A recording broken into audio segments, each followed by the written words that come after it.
नमस्कार मंडळी, सर्वांचं स्वागत आपल्या यूट्यूब चॅनल की ओमकार ऑफिशियल यूट्यूब चॅनलवरती. Welcome to my blog.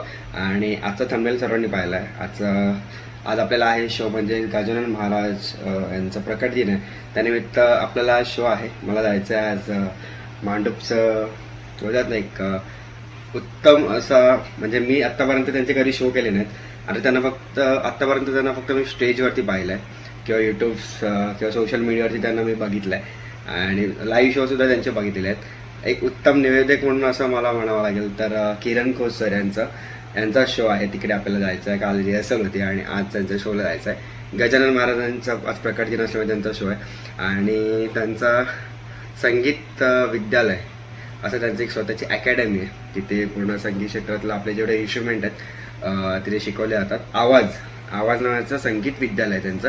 आवाज म्हणजे खूप एक असं बोलतात ना, खूप बोलायला गेलं तर एक युनिक बोलण्यापेक्षा संगीत म्हणजे काय, संगीत ज्याच्यातून बाहेर पडलं जातं, ज्याच्यातून बाहेर पडतं असं एक म्हणजे एक तो शब्द आहे की तो आवाज. म्हणजे चर्मवाद्य असलं तरी त्याच्यातून जो टोन्स ऐकायला येतो त्याला म्हणजे बोलतो चर्मवाद्याचा एक आवाज. डिजिटल आता जे इन्स्ट्रुमेंट्स आहेत, कीबोर्ड्स किंवा ऑक्टोपॅड किंवा सॅम्पलर्स वगैरे, तर यांच्यातून सुद्धा एक येणारा ध्वनी म्हणजे आवाज. आणि साऊंड्स असेल तर साऊंड्स म्हणून येणारा ध्वनी म्हणजे तो सुद्धा आवाज. आणि एक मस्त एक नाव आहे त्यांचं संगीत विद्यालयाचं, आवाज संगीत विद्यालय. तर त्यांच्यातर्फे आज हा शो आहे तिकडे. आज आपल्याला जायचं आहे आणि आता दुपारचे वाजले 3:30. आपल्याला 4चं रिपोर्टिंग आहे, तो म्हणजे विक्रोळीला आजचा शो. तर आता आपल्याला अजून मित्रमंडळी आपले येतात.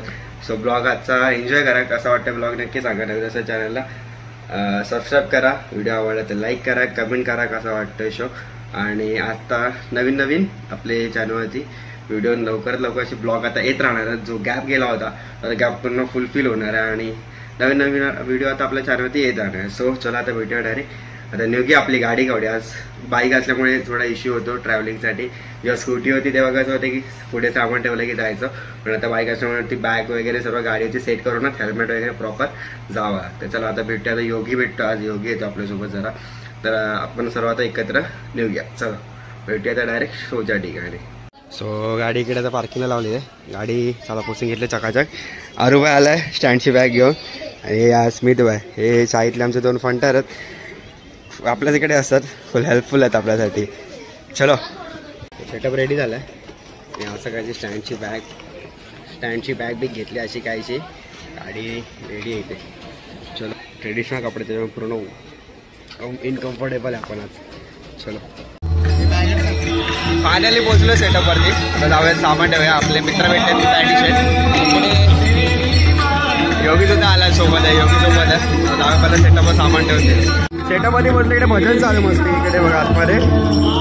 आणि इकडे साऊंड सेटअप लागतोय. आपले मित्र पंढरी शेठ, पॅडी शेठ इथे आहेत.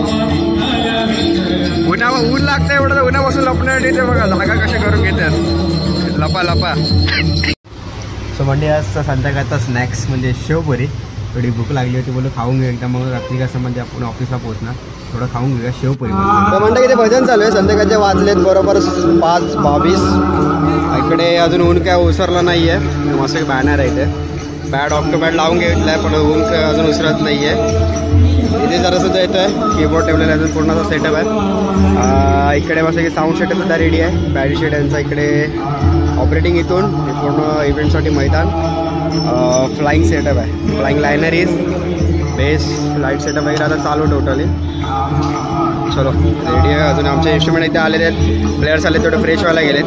सो आता पटापट येतील सर्व आणि मस्त आता इथं सेटअप करून घेऊया. चलो बॅलन्सिंग वगैरे प्रॉपर तुम्हाला दाखवतो आता. सो म्हणजे फायनली आता आपला सेटअप लागलेला आहे. इकडे आहे आपला ऑक्टोपॅड. कीबोर्डसाठी आहे रितेश दादा, तुझा घाटकोवरचा साई भजनाचा किंग बोलला त्याला रितेश दादा. इकडे प्रसन्न भाई आणि गौऱ्याची बॅलन्सिंग चालू आहे. यांचं काय ते चाललंय बॅलन्सिंगचं अजून. चला चेक करूया बॅलन्स मस्त आहे की. हे तुझं काय हे पॅडी शेटची आपली पोरं आहेत. एक नंबर आहे भाई सगळी पोरं आहे. आणि इकडे पॅडी शेट बघू शकता कुठे उभा आहे आता. हा आम्ही कुठे. चलो ह्याच्यात मजा असते. सेटअप लावूया आता पटापट आणि बॅलन्स करूया एक.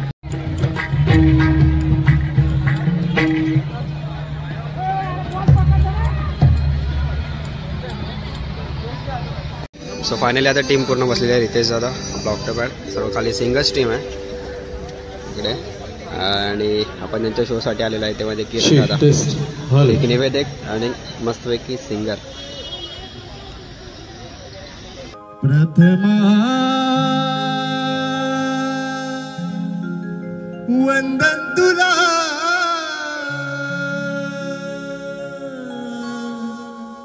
हे मोरया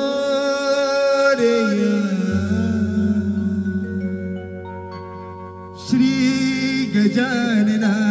प्रथमा वंदन तुला हे मोरया श्री गजानना. प्रथमा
ही कहाणी आहे त्या हिरण्य गर्भातल्या एका शांत असलेल्या पराशक्तीची. कुठेतरी दूर ती पराशक्ती विचार करत होती. परमात्म्याला कळलं होतं की आता वेळ झाली आहे पृथ्वीवर अवतार घेण्याची. भगवान श्रीकृष्णाच्या महाभारतानंतर 5000 वर्षानंतर हिमालयात कुठेतरी एका बर्फाळ शिखरावर अचानक एक झगमगता प्रकाश येताना दिसला. एक उंच पुरा असा माणूस ज्याची उंची साधारण 7 फूट 7 फूट उंच. त्याचा वर्ण तांबूस रंगाचा होता. जवळ आल्यानंतर असं कळालं की त्याच्या संपूर्ण अंगाला भस्म विलेपित होत. अजानुबाहू हात. अजानुबाहू म्हणजे कमरेपेक्षाही खाली ज्याचे हात येतात, ज्याचे हात खूप लांब लचक आहे. स्वामी समर्थांना अजानुबाहू म्हणतात. असे अजानुबाहू हात होते त्याचे. एका हातात भगवान शिवशंकराचा त्रिशूळ होता आणि दुसऱ्या हातात कमंडलू. कमरेला फक्त लंगोटी, पायात खडावा, डोक्यावर जटा आणि त्या नजरा अतिशय हिरक होत्या, तेज होत्या. त्या व्यक्तीचा चेहरा गोलाकार होता आणि त्यामुळे तो बघायला खूप सुंदर दिसायचा. या गोलाकार मुखाच्या कानाचं जर आपण ऑब्झर्वेशन केलं, तुम्ही आपल्या कानांच्या पाळ्यांना हात लावून बघा आणि स्वामींच्या आणि गजानन महाराजांच्या कानांच्या पाळ्यांचं ऑब्झर्वेशन करा, तर तुम्हाला एक लक्षात येईल की आपल्या कानांच्या पाळ्यांपेक्षा त्यांच्या कानांच्या पाळ्या या रुंद आहेत आणि पातळ आहेत. तर असा हा 7 फूट उंच असणारा अवलिया, ज्याच्या गळ्यात रुद्राक्षांची माळ होती, तो हिमालयात प्रकट झाला होता. आणि या हिरण्यगर्भ या पुस्तकात या व्यक्तीचं, त्या येणाऱ्या अवताराचं नाव योगीराज असं म्हटलं गेलेलं आहे. आज मी जे गजानन महाराजांबद्दल सांगणार आहे, याच्यासाठी मी गेली अनेक वर्ष याच्यावरती अभ्यास करतोय. आणि फक्त गजानन महाराजच नव्हे, तर स्वामी समर्थांचं हिरण्यगर्भ, श्री स्वामी समर्थांचं चरित्र, श्रीपाद श्रीवल्लभांचं चरित्र मी वाचलं. आणि मला एक गोष्ट जाणवली की कुठेच आपल्या हिंदू बांधवांना किंवा भगिनींना या सगळ्या देवांची एक जी लिंक लागते ती कोणीच सांगितलेली नाही. आला हो योगी आला करू वंदन देवा गजाननाला. शेगाव नगरीत आला हो योगी आला करू वंदन देवा गजाननाला.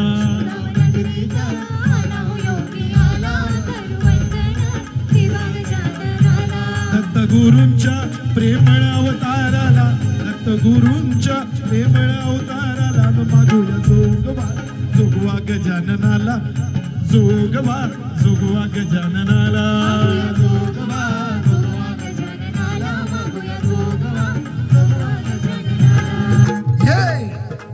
आता झुणकान भाकर, आता झुणकान भाकर. एक कोणतरी आलाय बघा आता दर्शनाला. दर्शनाला नाही आलाय, जेवायला आलाय. अण्णा जेवायला जेवायला जेवायला. आता झुणकान भाकर इकडं. आता झुणकान भाकर खाऊ द्या की र, मला बी दर्शन घेऊ द्या की. खाऊ द्या की र, मला बी दर्शन घेऊ द्या. आता झुणकान भाकर खाऊ द्या की र, मला बी दर्शन घेऊ द्या की. हे घेऊ द्या की र, घेऊ द्या की र, मला बी दर्शन घेऊ द्या की. येऊ द्या की र, येऊ द्या की र, मला बी दर्शन घेऊ द्या की. झुणकान भाकर खाऊ द्या की र, मला बी दर्शन घेऊ द्या की. झुणकान भाकर खाऊ द्या की र, मला बी दर्शन घेऊ द्या की.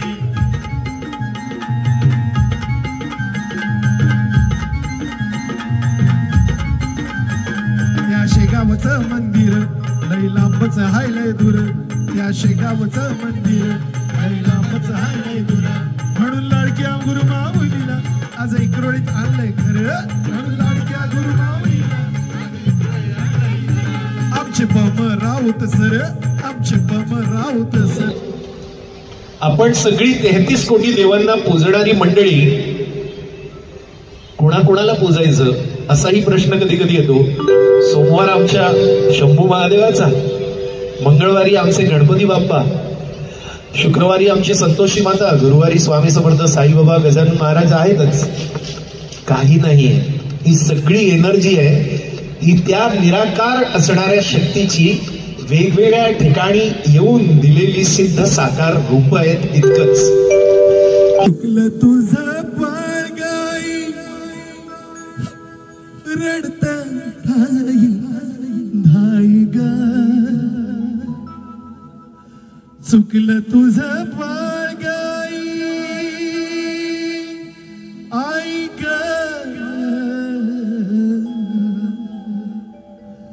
चुकलं तुझं पाळगाई रडत धाई धाई ग.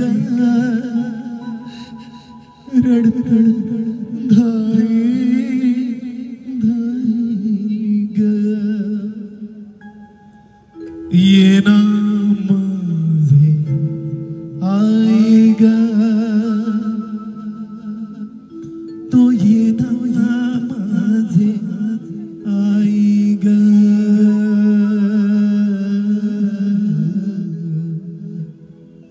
ये ना माझे आई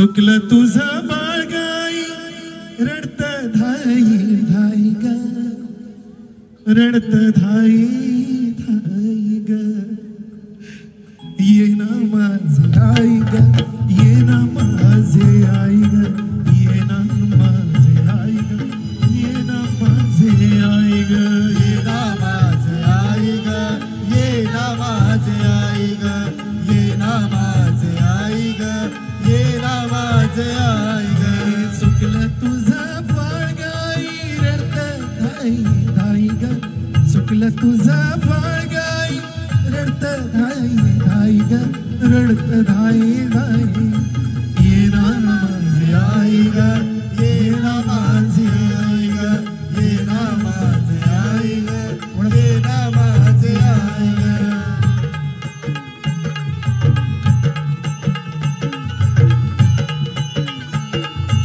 स्वामी तिन्ही जगाचा आई विना भिका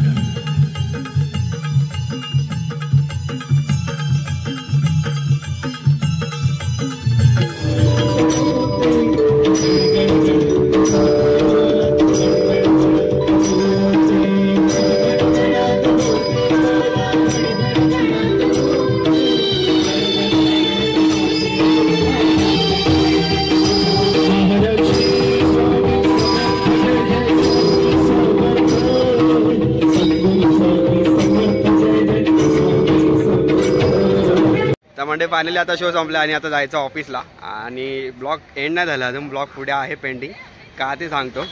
आधी पहिला पॅकअप केलं आहे इकडे पॅड आणि बॅग रेडी आता हे सर्व पप्पांना देणार घरी आणि मग इथून ऑफिसला आणि सो इकडे बाईकसुद्धा रेडी आहे. सो आता निघूया पटापट चलो.